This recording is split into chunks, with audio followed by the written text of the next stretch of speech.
Notre arrière-grand-père s'était installé marchand de vin au Boucau, où nous avons gardé jusqu'il y a une vingtaine d'années nos entrepôts d'embouteillage, de stockage et de distribution de vin. Il avait créé cette entreprise en 1904 avec son épouse, essentiellement tournée vers une distribution de vin sur un marché local. Il y avait les forges de l'Adour, beaucoup d'ouvriers, beaucoup de gens qui travaillaient durement. Il vendait au travers d'un bar les vins qu'il conditionnait lui-même, qu'il embouteillait lui-même. Le vin vient donc par charrette, mais c'est très long, de l'Aude ou de la région bordelaise, mais les vins sont plus chers sur la région bordelaise. Alors beaucoup de vins arrivent par le port, par tonneau, et on venait les acheter directement au port de gré à gré. Ils ont continué jusqu'à l'arrivée de la deuxième génération, qui était composée de mon grand-père et de ses deux frères. Ils sont entrés dans l'entreprise et l'ont conduite à se développer, à aller chercher des clients de plus en plus lointains sur des points de vente en café, hôtel, restaurant, sur la côte basque, à l'intérieur du Pays basque, avec la mode du tourisme. Alors c'est surtout avec l'arrivée de la grande distribution, avec la GMS dans les années 70-80, avec la baisse de la consommation ici, locale, sur le département, qu'il a fallu s'adapter à des nouveaux modes de consommation, des nouveaux modes de distribution.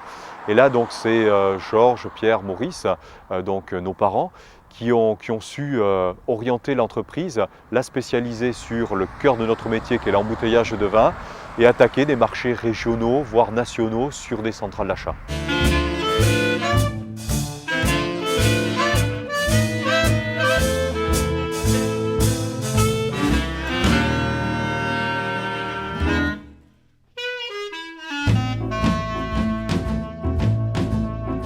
Alors aujourd'hui, on a plusieurs métiers. Nous avons le métier de la distribution sur le marché traditionnel qui est le café, hôtel, restaurant. Cette activité aujourd'hui a été déplacée sur une entreprise que nous avons rachetée en 2009 à Biarritz.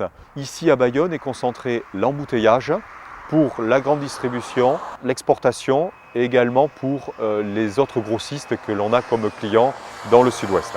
Alors sur Bayonne, nous avons 45 salariés. Sur Biarritz, nous approchons les 30 salariés. Le groupe Duprat pèse aujourd'hui à peu près 18 millions d'euros de chiffre d'affaires.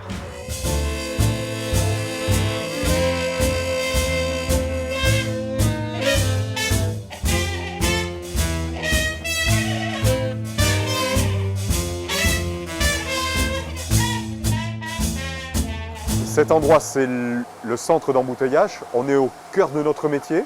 Alors c'est un process bien particulier.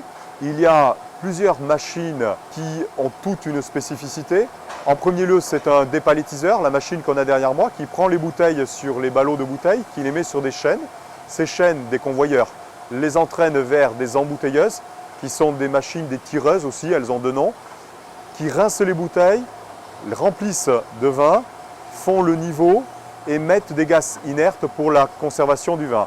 On bouche la bouteille avec un bouchon qui est ou de l'aglo, du liège ou du plastique. Il est capsulé avec le timbre fiscal et ensuite on passe sur la troisième étape qui est l'étiquetage.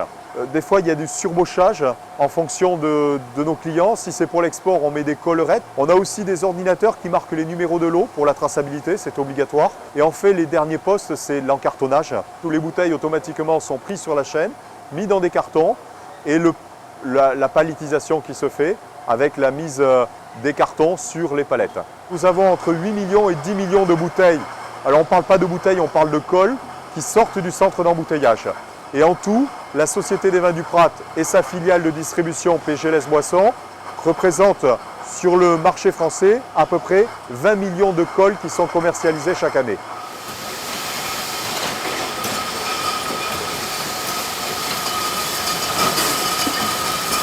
La première étape, c'est la négociation des vracs, c'est-à-dire des vins de toute appellation, parce qu'on embouteille ici toute forme d'appellation française et puis un peu d'appellation espagnole également. Donc c'est la négociation en premier lieu des vracs, l'achat à la propriété ou dans des coopératives. C'est le transport de ces vracs par citerne sur la partie cave de notre centre d'embouteillage.